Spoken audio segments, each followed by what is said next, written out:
How would you feel if this was your new colleague? Threatened? You should be. By 2020, Wired magazine reckons automation will have destroyed 70% of today's jobs. So how far would you go to fight the robots? Kevin Warwick is a cybernetics professor who turned himself into a cyborg in the quest for human enhancement. One thing I was able to do, we look at this robot hand here, I could control this hand from my brain signals directly and feel what the hand was feeling. So it meant effectively that my brain and parts of my body could be in completely different places. In fact, I went to New York, where my brain was there, and this hand was in England. So I was able to control this robot hand. Pretty useful, but if becoming part robot makes you squeamish, maybe smart drugs might help you compete. A growing number of professionals have been replacing their morning coffee with modafinil.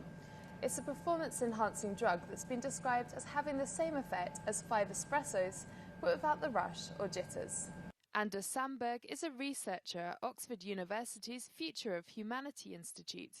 Modafinil was developed originally to treat narcolepsy. Narcolepsy is rather rare, but modafinil is selling really well. It seems like half of Silicon Valley has declared itself to suffer from narcolepsy. And in normal people it helps you stay awake, it seems to stimulate the frontal lobes, it gives you a little bit better ability to handle complex information and do long-term planning, as well as inhibit yourself from doing something stupid when you're a bit less concentrated. Modafinil can be bought online prescription-free, but it has its drawbacks, including the risk you might become so absorbed in one task you forget the bigger picture. We're good at changing attention, awakeness, memory, but what we really would like is something that improves creativity and intelligence. And that's much harder because that's a kind of symphony of different pieces of our brains working together.